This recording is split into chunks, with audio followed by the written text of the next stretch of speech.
Hello and welcome to Sobriety Society. My name is Sean Snowday. I am the founder and the voice of Sobriety Society. And we have Dr. Aimie on the call again with DrAimie.com. Now, it's very interesting. Your name is spelled A-I-M-I-E, correct? Yes, that is correct. Yeah. So welcome to the call. I'm glad to have you back. Thank you, Sean. And I'm really excited about what we're going to be talking about now, because this actually has to do with what I'm best at is groups. And now individual treatment is great, but when you're in groups, there's actually a community that comes together, and you have mostly a community of women, and it's Take Charge of My Trauma. Yes, that is the name of the course. Yeah, and that's what we're going to be going over today. So, but before we get into that, we have a little bit of your backstory on our other calls, but what brought you to this group and this and working specifically with women, and then dealing with the trauma? What's a little backstory that got you to the point you're at now? That's a good question. And what initially started as my experience with adopting my son and then having to figure out his attachment trauma and what he needed to heal. And then what happened was that I went through this period of time in my life where I started to have significant health problems, and I had what you would call chronic fatigue. Okay. And I had never experienced anything like that. And what I found out during that process was that I had attachment trauma in my own body wired into my nervous system. And this was partly how it was manifesting as after a series of some pretty stressful events in my life. And then I started to have these health problems, and especially in my immune system. Right. And so that started my own journey then on, okay, well, as an adult, how do I rewire my body, my nervous system for health and security, rather than continuing this pattern of stress and future health problems that were just going to get worse. Right. And so before we continue, because you said chronic fatigue, and I'm not, maybe the listeners have that, but they just don't know that they have that. They don't know what it is or the symptoms. So what exactly is chronic fatigue, and how would you know if you have it or not? So there's definitely a criteria that you need to meet in order to be diagnosed with chronic fatigue. Okay. For me, it presented as having always been a very active person, whether that was riding bikes, hiking mountains. Like, I was very active, much more than your average person. And what happened was that I got to this point where I couldn't even get out of bed in the mornings. Right. And I had to crawl to the kitchen to try to get something to eat because I absolutely had no energy to stand up. Right. So the criteria are that you have these debilitating symptoms of no energy, and it has to persist for so much time, so many months out of the year. For some, it can come and go. For some, it's there all the time. But these are the symptoms, and then it's part of the criteria that, well, we can't find anything else that's really the cause of the fatigue, so we're just going to call it chronic fatigue. Oh, okay. Interesting. I think I had that at one time. I wouldn't be surprised. It was many years ago, but I could get up and go to the bathroom. I can get up and go to the refrigerator, but that was about it. Right. Yeah. That sounds like what chronic fatigue syndrome is like. Yeah. Interesting. So I never knew that. So then you overcame that, and you were able to go, I guess, through some processes or some type of program that helped you with that, or did you design it, or how did that all occur? Yeah, so at that time, there really wasn't many answers. And so I did what I thought I was supposed to and went to my primary care doctor, and we ran all the tests, and there were a few things off, like my vitamin D was really low, and my ferritin, which is one of the forms of iron, was really low. I ended up getting an iron transfusion. Wow. And then some of my autoimmune markers were really high. And they didn't really have an answer for that. They sent me to rheumatology, and they said, well, if you haven't had really like the joint pains and the butterfly rash on your cheeks, then we can't call it lupus. But if you get those, come back and we'll give you that diagnosis. Oh, yeah. I was like, well, is there anything that, like, I can do to not have it progress that way? And their opinion at that time was, no, there's really nothing you can do. Just come back if that happens and we'll give you the diagnosis. Okay. So that's what really then prompted me to take charge of my health and figure out, okay, what can I do? What answers are out there? And what do I have the control over to change the course of my health? Right. Mm-hmm. And then there was a transformation that took place. A slow transformation, Sean. It took several years for me to figure out what all the pieces were that an adult who's now struggling with even health problems as a result of these imbalances in the nervous system, what we can do to rewire that and change that around. Okay, cool. And so then you've had that transformation, and then so would that be considered trauma? Yes, I see those are the trauma patterns that show up in our health. And so that's where, for me, this attachment trauma started to enter into my world of medicine, where now I was seeing all of these health problems that really have attachment trauma and the imbalances in the nervous system at the root cause. So this is great. So then you went to actual professionals. It's kind of like going to the mechanic and going, my car sputters, and they're like, yep, it sure does. Right. And so then you found the solution, and then you started seeing that this wasn't just isolated to to you as an individual. This was actually happening, and there was no real solution. Like, there's probably a lot of men and women out there at the time that didn't know that they had this, and even now they don't know that they have this attachment trauma. Right. And so then what happened to get you into the field and start bringing a solution to the world? Right. So then I start working in the field of addiction medicine. And of course there I'm seeing attachment trauma patterns all over the place. And especially as I'm helping somebody get off of a dependency, and all of their nervous system is just going haywire, it's going crazy, and I'm seeing all these trauma patterns. So that's really what prompted me to realize, you know what, I really need to share this information, develop a course, develop a program where I can share these principles of what they can do to heal their body, rewire their nervous system after it's been affected by attachment trauma. Okay. And so then, so how did that all occur? What so I started working with individuals. Yeah. So talk about working with the people early on, and some of the discoveries as you explored this, some of the new discoveries you made that you weren't aware of at the time. Right. So I started working with individuals, and they would bring their experiences, and sometimes they would share things with me that had helped along the process that had not been part of my experience. So I'm getting to add on those new tools and interventions, therapies. And so it's been a very transformative process where it's been changed around as I discover more things, as I learn more things, as I go to more trainings and hear what other people are doing that really helps.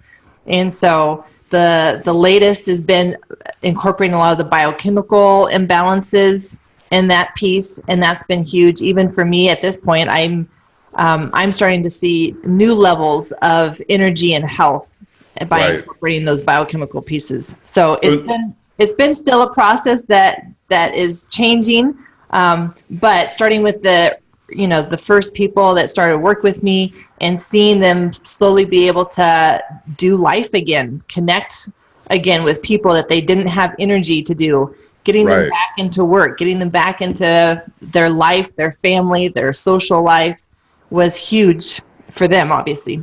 So is there a specific case that stands out that you're like, wow, that was really transformational, and you got to watch it right before your eyes? Right.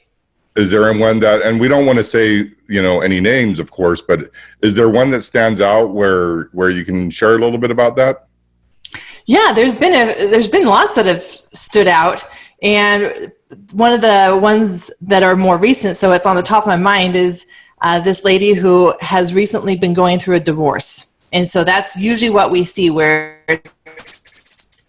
they've been maintaining their health okay until a stressful event happens, and then everything just kind of falls apart. Right. And so as a result of the divorce, she wasn't sleeping, she was falling into a lot of anxiety and depression, but then also having these physical symptoms where she was having a lot of digestive issues, abdominal pain that wasn't really well characterized, and then the energy problems. And so worked with her for probably a year, where we started to change things around, change this piece, change that piece, as she could, of course, because given everybody's life, some things are going to be easier to change than others. And so we work with what we have. But she's at the point where she is sleeping, she's able to be a good mom, she's able to be present, engaged with her daughter, rather than kind of pushing her off just because she's too stressed, too shut down, too tired. And then she's working full time, so she's back to managing her rental properties, back to doing home health. And so these are the things that happen. This is what's typical when we do this kind of work. Yeah, and we're going to get into that in a minute, but I always say like breaking up or like going through a divorce, it's like literally ripping a piece of meat in half. It's like that emotionally painful. Yes. And for anybody. And even though I don't think, if every time I broke up with a girl, it's been like, oh, she's out dancing I can't think of the saying, but she's out having a great time and I'm over here. But, it's a two-way street. But I don't care. I only care about my path and my journey and my pain, Right. And so then you actually deal with people that is where they're in that pain, in that traumatic, and they're in the middle of it, and they don't see any way out. And the light at the end of the tunnel is not the breath of God or sunshine. It's even something more, sinister. And so you help bring them to the light to see that there's, a better day ahead. And so what are some of the things you do to, is there a 7-step program? First of all, before we go into that, what is the name of the program of your group? Sure. So I still do work with individuals. Okay. But, we have developed a women's group that's called Take Charge of My Trauma. Okay. And so the concept behind that is just that, where we're not going to be helpless. There are things that we can do. And so it's teaching those principles of these are all the pieces that you need to incorporate in order to get back to a good place of mood, mental, and physical health. But working with people, especially when they're right in the middle or just after an acute stress like that, and their emotions are very sensitive. They're in a very fragile time of their life. And the way I see that is that their nervous system is dysregulated. We call that dysregulated. And so this is a result of, again, these imbalances in their nervous system that were there from the beginning, but then this event was so much of a stress for them, given those imbalances, that it went crazy. And it's not able to get back to a place of calm, regulated, at least manageable. And so that's where we start. Right.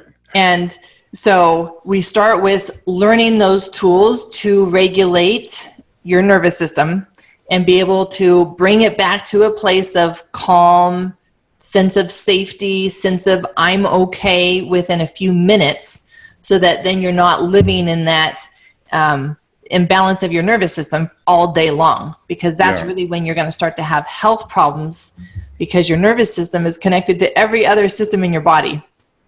Right. Now, before we go into that, because that's where it's going to get a little, where we got to keep it real simple. Yes. Is there like certain steps that you take? Like, I have a spiritual program that I teach Thursday nights, actually tonight. And, so it's called Kid Script, and so it's kind of like inner child stuff. And I don't like being all floaty about this, but it's about finding, the wounded 7-year-old, 17-year-old, 19-year-old, and then having a conversation with them, and then also like what we're doing now is relationships. It's courtesy versus rudeness. So there's a few of us, and I work with men, and so I have all these men out there right now being courteous. And I'm trying to be courteous. So, so are there like a series of steps, or is it customized to each individual in the group? Well, I mean, it is customized just because everybody's life experiences are different, but there is the first step that we start with, and that is recognizing how these emotional states are showing up in your body. Right. And eventually we do get to the inner child work, Sean. So we do that, and we do identify even that, how that shows up in your body. Like you can, I don't want to get too woo-woo or spiritual here either, but how do you feel that inner child show up in your body? Like, how do you know that they've been hurt? How do you know that they've been triggered? For everybody, there's a certain place in your body where it hurts when that inner child shows up.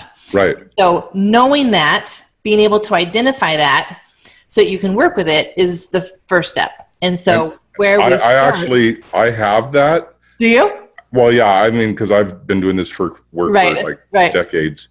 But mine is, and it's different for me because I know a lot of people get in their solar plexus or in their heart. But for me, it's a pressure. I feel a pressure as if I fell in a hole and then all of this dirt has landed on top of me and I'm being compressed to oil. Right. And it's done. Yeah. So that's my feeling. So for you, where we would have you start with then, the first session is working with you to just do some what we call somatic experiencing exercises, where we would actually have you like just push away all around you until you get that feeling of the pressure is a little bit off. Right. Not necessarily all the way off, but just I have a little more space that I know that I can be okay and I can breathe. Exactly. Yeah. Yeah. Cool. So then that's the first step. And then what's the next step? So the next step then is looking at all of these other factors that play a role in what I call optimizing your biology to heal. And so we look at different supplements that are important that you could be taking. So if you're one that's struggling with sleep, here are supplements that really help with sleep. If you're struggling with depression, anxiety, overwhelm, whatever it is, these are some things that can help you quickly be able to stay in a place where you feel like things are manageable and stay out of the overwhelm. Okay, and now I want the listeners to fully understand this, because some people, when we say certain words, they're like, oh, I know what that is.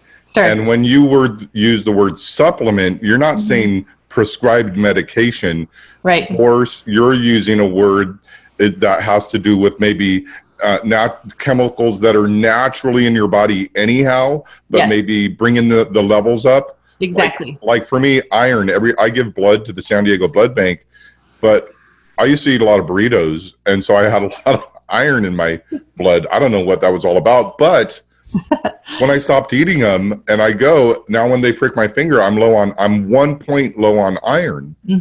So would a supplement be something to that effect, like something that is naturally produced in your body anyhow? Exactly. We're supporting the normal natural systems of your body. Right.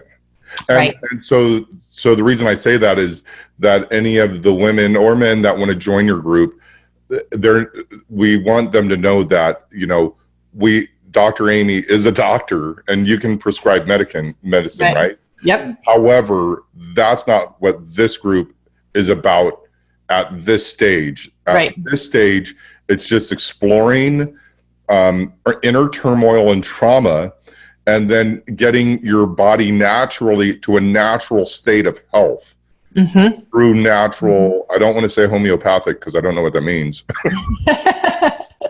Right? But is it like natural supplements and not Right. medication. Okay, so I just wanted to get that clear for the listeners so they understand. No, This and is I'm glad not that about- you bring that up. Yeah, it's not about masking anything. It's No, about no, enhancing. exactly. The exact opposite. We don't want to mask. That's what we've done all of our life, right? Right. We've used Band-Aids, we've masked, we've developed coping mechanisms to the point that they're unhealthy because we're dealing with such an unhealthy imbalance in our nervous system. Right. And so part of what we look at is that when a person goes through a stressful event, even as stressful as like a natural disaster, their house burns down. I mean, something really traumatic. Right. A person should be able to recover and move on with life. Yeah. I mean, I had a really traumatic experience growing up is when I lost my finger Yes. nail clipper. Yes. That would be very traumatic as a child. My fingernail clipper. Okay, so anyway, I had to say that joke. That would be very traumatic, Sean. So anyhow, I'm big loss of- gonna edit that out. Maybe I'll leave it in. We need some levity in the podcast. But no, but it can be something as, you know, like the trauma of losing a pet. Yes. Or breaking up with someone that you love, Right. losing someone that you love. Yes. And it could even be failing a test. Yes. And it could be something that really where other people are like, you just need to get over that. And you're like, that was my dream. Right. Like my fantasy was smashed. Right. And people don't understand that. But with the Take Control of Your Trauma group, they actually understand what you're going through and can bring you back to be whole and complete through Right. certain steps that we're talking about. So, okay, so what's the next step? What happens after that?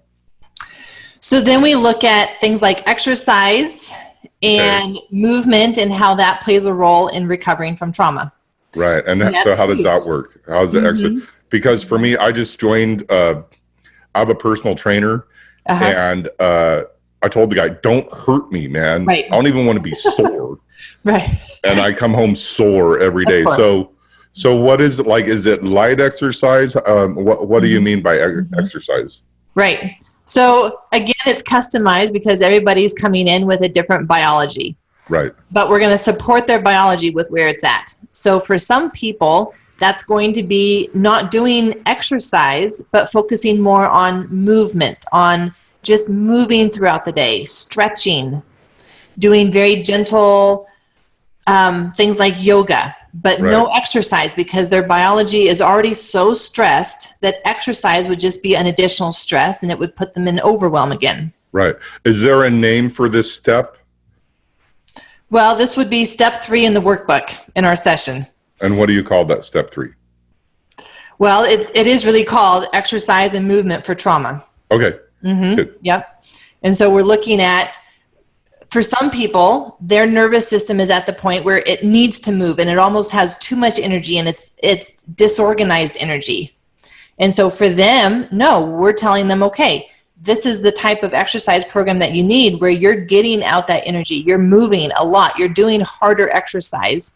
And that's also going to help their dopamine levels and their neurotransmitters. And so we're very much still individualizing it based on where they're at in their biology. But exercise and movement is crucial because for some people, exercise will be too much and it can actually be hurtful. And we need to be mindful of that because that will set them back in healing. But for some people, not moving, not exercising is going to be hurtful and set them back. Yeah. And so at this point of the program, it's very important for the listeners to know that Dr. Aimie did bring up there's a workbook, but here's the deal. Just downloading a workbook or Googling these steps, it's a great start. And I highly recommend that you do explore this. But this is about community. And especially at this exercise part, to have other people to bounce off what you're going through, or to even if you're in rural, I don't know, what's rural, Indiana? Where I live, there's a donkey down the street. But even, if you're listening to this podcast and you're in a rural area or in the country, you still can connect through certain technologies that we'll get in a bit. But it's important to be in this group, a part of the group, because you're going to be with other men and women, mostly women, and you have women only groups as well, right? Right. And the reason that's so important is because women need to share certain things that just men won't get. And and other women will nod their heads while men shake their heads. And we don't need that nonsense in a group. We need everyone to be in agreement and to have a loving, community of adoration. And the reason I'm stressing that, and the reason it's so important, is because who we are as human beings is we're social. Yes. And when we're not with each other, then that's when the trauma takes place, is by being alone. Right. And so if you're in that space of aloneness, in bed, can't get out of bed, you definitely want to give Dr. Aimie a call, or go to her website, or reach out somehow. And we'll learn about that a little more at the end of the podcast. But why don't we just say it right now? What is the website that they can connect with you at? DrAimie.com is the best website, and there will be information there on the course, and even a link for them to send me an email saying that they're interested and would like more information. Right. And so Dr. Aimie is DrAimie. Yes. .com or .org. .com. .com. Yeah, DrAimie.com.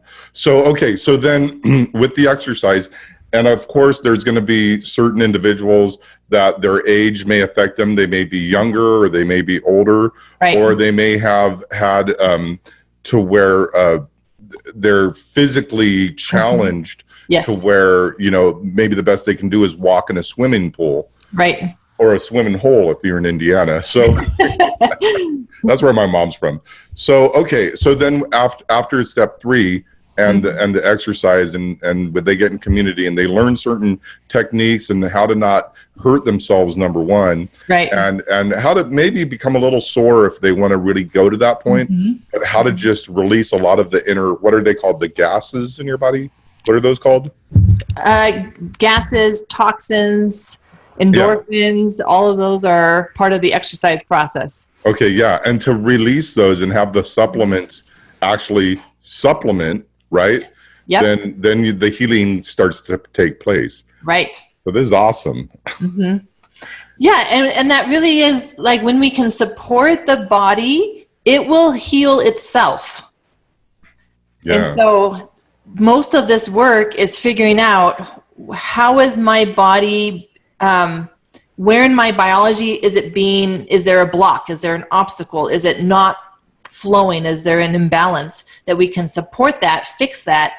And then the healing just starts to flow, because that's what the body normally wants to do.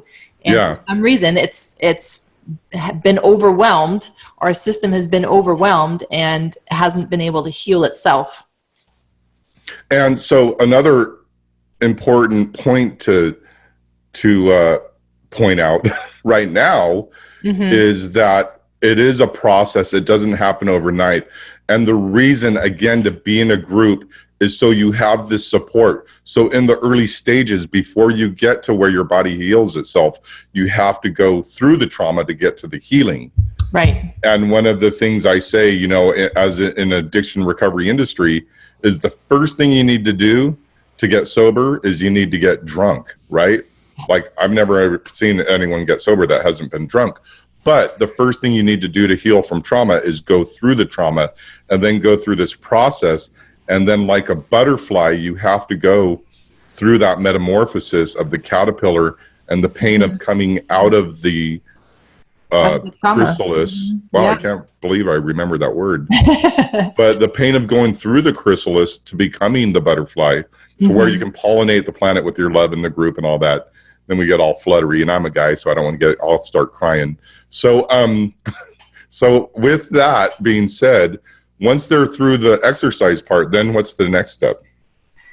So this is where we go back and we start looking at what's happening in their body again, because, Sean, what usually happens at this point is, now that they're actually starting to make intentional effort to get themselves better, we're coming up with those obstacles that are somewhere inside of them that want to block that process. Okay. And there's a part of them that doesn't feel safe healing, that there's a fear of being well. There's a fear of having all this energy again because of, I don't know, maybe the expectations that will be on them, the expectations of their family, whatever it is. And so this is the point at which we usually start to encounter those, and we need to go back and really look at, okay, what's going on in your body? Where do you feel the resistance to the healing?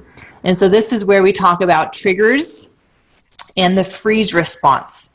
And the freeze response is something that's huge as part of the attachment trauma patterns. And it's where our bodies will shut down, kind of give up, give in when things are overwhelming.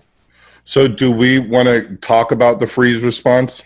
I'm happy to. Okay. So the reason I asked that is you have a video on YouTube, I think from a few years ago when you were 18 or 19. Yeah. You look like a teenager. You look like one now, but there you really look like, I was like, what is going on here? All right. I'll go back and redo the video now that I'm older.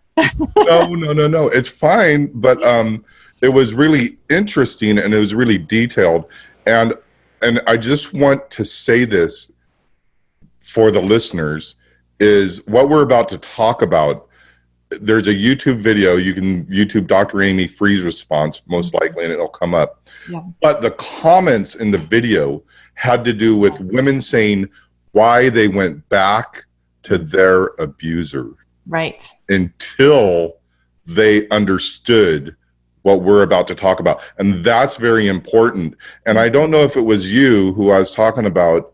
I think it was Kansas Cafferty I was talking with about this, that as foster children, you say, here's a great and wonderful, beautiful home. Right. Would you like to come out of the abusive home and be in this beautiful mansion and eat steak and lobster? And they'll go, no. Right. And so we're about to explore that. So this is a very important part of the podcast. Yes. Okay. So in order to understand the freeze, we need to understand that there's two survival states that our nervous system will go into. And it's a common misconception that there's just one survival state that's called fight, flight, or freeze. And so people lump that together, not realizing that no, there's actually two separate. The fight and the flight are the sympathetic, and the freeze is what's called a dorsal parasympathetic. Two completely different states, completely different responses in your body, and what gets turned on and what gets turned off. So I'll walk you through the process of how a body would go into the freeze, why it would go into the freeze. And that I think will help clarify and help people understand whether they're going into the freeze or not. Okay. So in response to a threat, and this can be an emotional threat, a psychological threat, or actually a physical threat. Anything that we perceive as a threat, which will be based on our personal history, we get hyper alert, right? We're on the alert for, is this going to become an actual danger? If we sense that it's a danger, our first instinct is always to fight or run away. Right. But when we feel like we would not be able to win, when we would not be able to come out on top, when for whatever reason we are too small, too weak, don't have enough of whatever it is that we would need, whether that's wits or knowledge or strength or energy, whatever it is that we don't have enough of something, or we are not enough, then that triggers the freeze response. And this is literally when all of the chemicals that have been going down the sympathetic nervous system chain get completely swapped, and they now are going down what's called the vagus nerve, which is an actual nerve that runs down your brainstem, and it goes and kind of spreads out and ends in your intestines.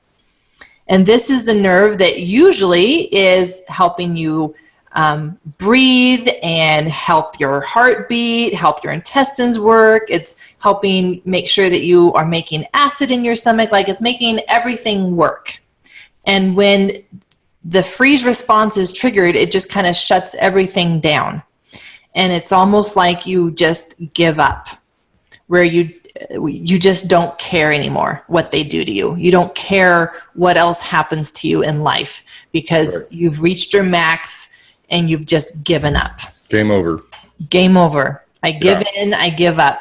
There's no point in fighting because I have no power. I'm helpless. And so that's where we start to see a lot of the victim mentality come out of people who've experienced trauma, because that victim mentality is part of the freeze response. Right.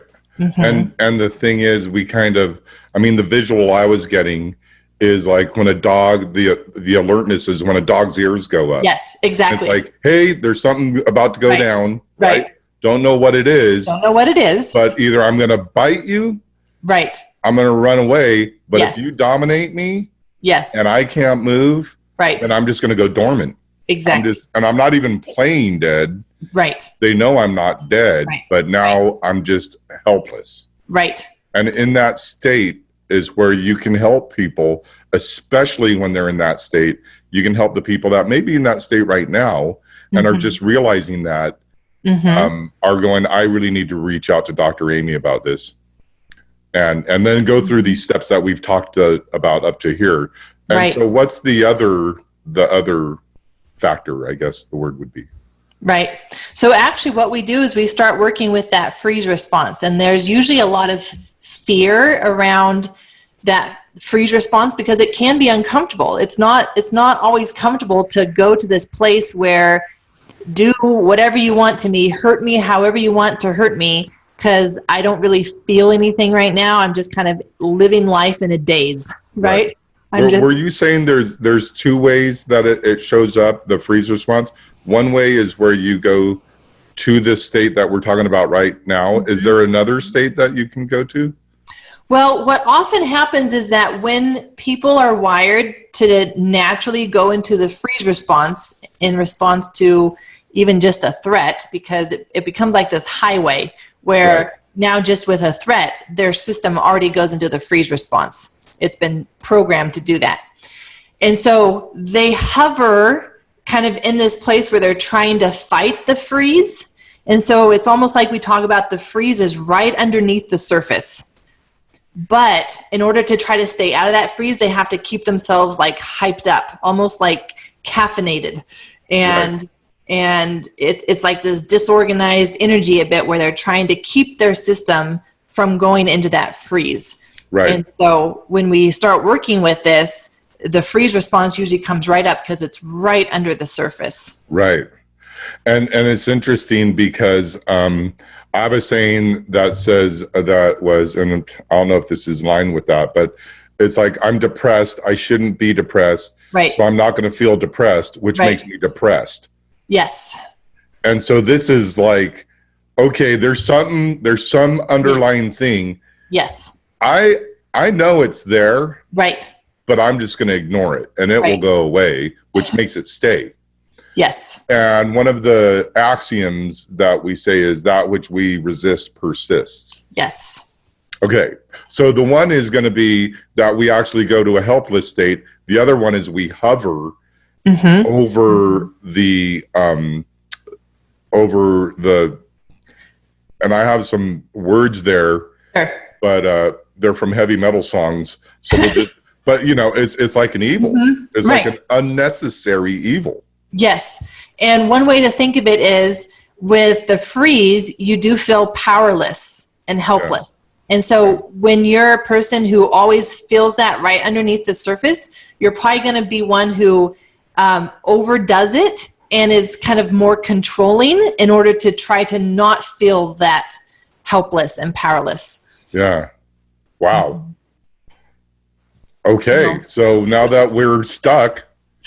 Right. I mean, now I'm in a hole. I'm reaching my hand out. I'm like, Dr. Aimie, pull me out. Right.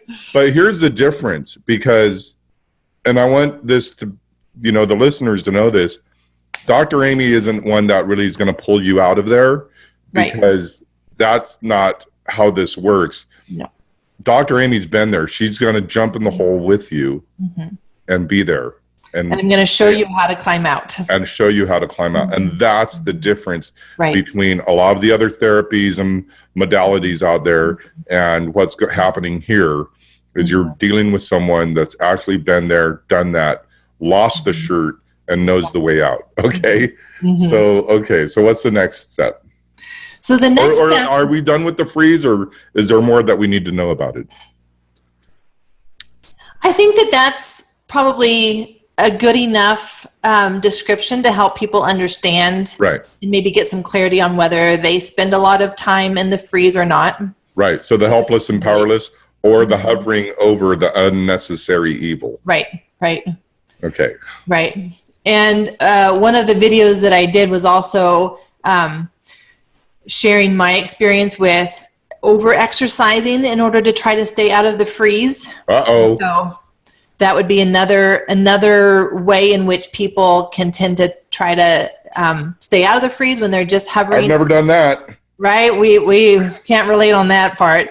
But it's that desire, need to feel something, right? Yeah. This is interesting because here's the deal. And there's a book called The Big Book, right? And in there it says taking on more physical exercise. Yes. And there's also a thing called, what's it called when you have an eating disorder? And it's bulimia. It's exercise bulimia. Right. Are you familiar with that? But that is like kind of a symptom of what happens because of the freeze. Yes. And and it's like, okay, there's the freeze. I'm going to hover over it. And now I'm going to go into exercise bulimia. Right. Which means, and our listeners can Google that, it means, look, even though you're exercising, you look great, and you're on Instagram taking your pictures of how beautiful you are, there's an underlying issue that if it's not dealt with, it's just it's gonna come to a boiling point. Right. And maybe it already has. And that's why you want to go to DrAimie.com to learn more and get into this group and get out of this unnecessary evil that is absolutely a traumatic, ongoing experience unless we deal with it now. Okay. So then what's the next step after the freeze?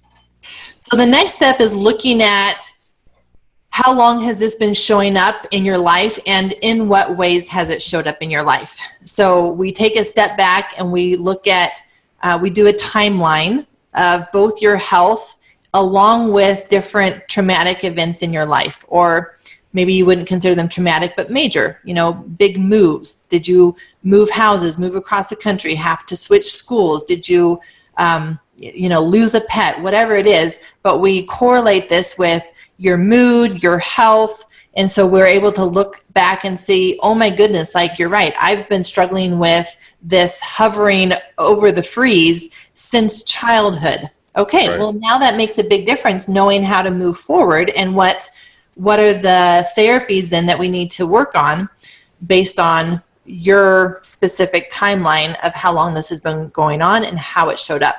For many people have struggled with an eating disorder. And so being able to correlate that and how that is now fitting into this picture and what they're going through now helps them understand, oh, it's the same thing that's been going on. It's just manifested in different ways in my life. Right. Maybe overworking. Exactly. Overworking, over anything. Yeah. Over or under doing things. Reading. Right. And a lot of, and here's another thing is, especially with this work, knowledge is the booby prize. Just listening to this podcast and going, oh, well, now I get it. That's what's wrong with me. I'll go on with my life. That is not the solution. Right. Because all you have is knowledge. And in this particular instance, knowledge is not the solution. Reading a book about this is not the solution. And watching videos on YouTube is not the solution, or even downloading the workbook and reading that and going, okay, well, I read the workbook. It's getting into the work, being in fellowship and community with other understanding people. Right. Is where you're going to actually, does the freeze get eliminated? We can rewire that so that that's not your default anymore. Good. So that you it's have that actually moment of choice. Right. When something scary happens, you have that moment of choice now where you can decide how you're going to respond, and you don't have to be pulled into the freeze like you would have before. So it's actually a moment of courage. Yes. Moment of decision, moment of courage. Yeah. And there's a great movie out there, and I'm not going to say the name of it. Tom Cruise is in it, whatever. But the line in there is that no one has ever found courage without fear. Right. And that's another thing. Like, the first thing you need to do to get sober is get drunk.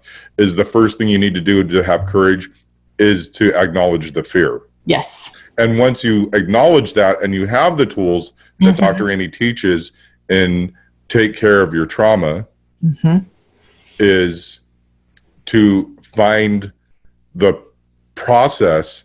And I don't think it's so much a thought, but it's actually a, I don't know the word there, but it's something occurs. And the more you do this, the more you can get in the moment and handle it. Yeah, and that's the difference with this trauma work, is that it's much less being in your head and working with your thoughts and trying to change your thoughts. It's actually getting in your body and changing how your body feels. And when we can change how your body feels, your thoughts naturally change too. Yeah, absolutely. And the thing is, that's really important.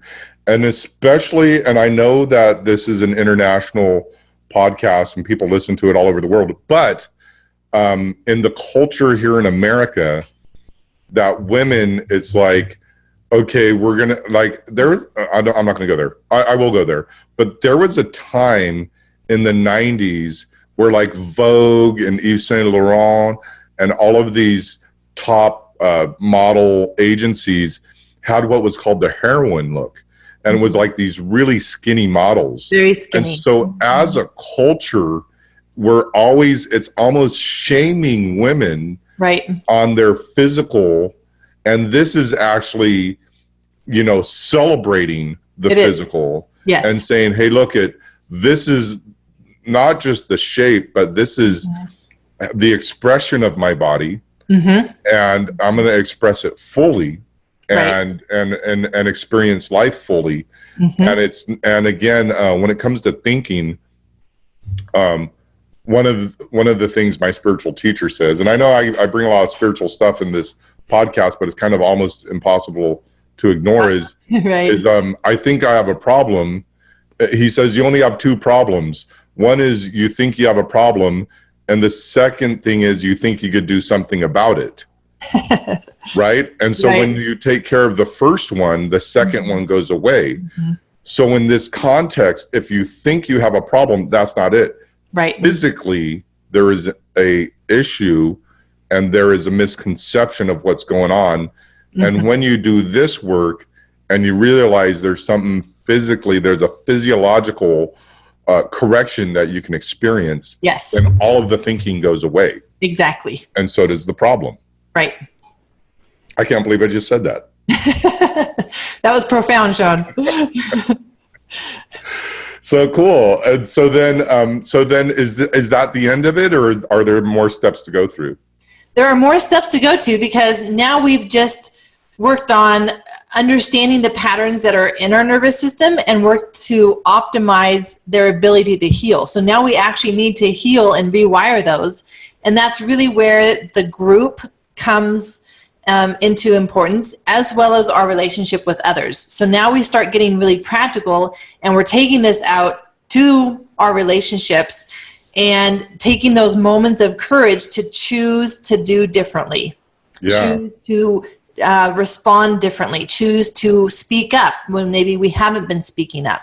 But we're taking those moments of courage now and actually applying and rewiring our way of living now that we have that opportunity and we have that choice to do that.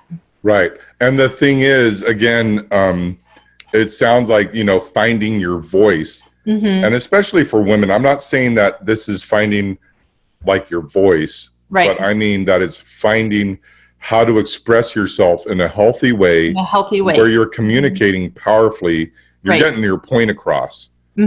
because I know my mom had this thing where she, you know, she was the youngest of 16 kids. She's Mennonite, you know, she's from Indiana, Wakarusa, Indiana, and she grew up pretty much Amish, right?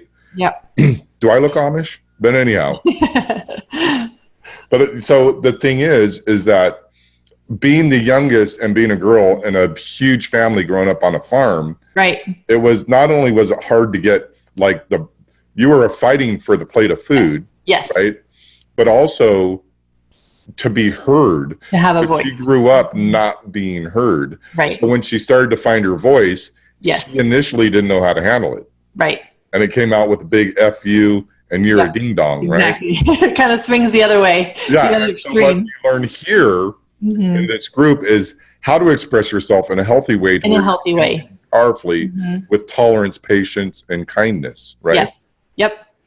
Honesty, kindness, awareness. And again, that really comes back to understanding what's going on inside your body so that as you approach a conversation, do you have fear? Are you trying to override that fear? Are you trying to not even feel that fear? Because that's not going to work out very well for you, right? The best thing is to acknowledge the fear, support the fear, do what you can to support your body to be able to go through this and feel okay, knowing that it will be okay, not to shame yourself, judge yourself, hate yourself, pretend that you don't have any fear. Right. And then of course it won't be anything healthy that then comes out. No. And if it does, it might come out squeaky. Squeaky, right. Yeah. Small, weak, right. Yeah. And the thing is that this is a learned process. So in the beginning, it's scary. Yes. And the thing is, without the community of the group, then you're just going out there squeaking around like a little squeak toy. Right. And you don't have anyone to actually acknowledge you and say, you know what? Yes, you were squeaky. Right. Yes, it did come out maybe a little abusive because it was the first time that you voiced yourself to your partner, your spouse, your loved one, your children. It was the first time you voiced yourself. And yes, it did come out inappropriate or sideways. But you know what? We're going to acknowledge you because you actually voiced yourself. Exactly. You actually tried something different. Absolutely. Yes. And without the community and the encouragement of the others in the group, then you're just a lone wolf. Yes. And that's not good because a lone wolf, I don't know, is there a saying that about that? Anyhow, so then, okay, so now we're getting into the social, and again, this is sobriety society. This has to do with getting in the social, and this is probably where the real breakthroughs come into place. Exactly. Is because through those breakthroughs is where the members of your group start realizing, wow, life is a lot better. Right. And I never knew it could be so good.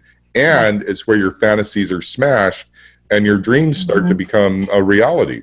Yes. So and then what after you find your voice, and what's the next step?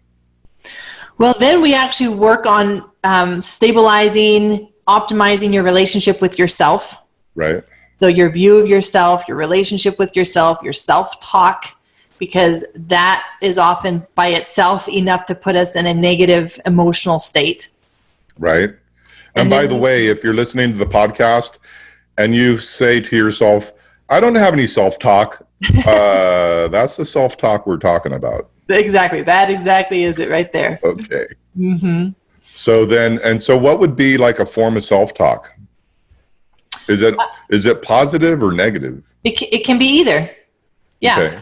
I think that there can always be an inner critic. And most of us who have histories of trauma, especially relationship trauma, kind of have internalized an inner critic voice of a person who was more domineering or critical and judgmental. And so we have that self-talk that can say things like, oh, you always mess things up. You're never going to be able to change.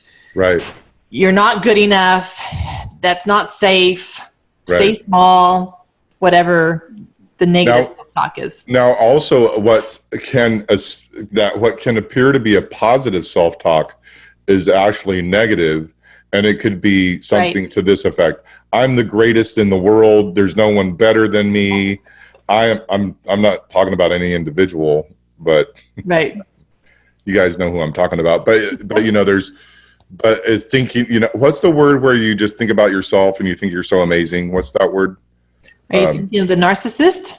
The narcissist. So Okay. the narcissist is, how do you deal with that? Because I've ran into those certain individuals, and also the sociopaths.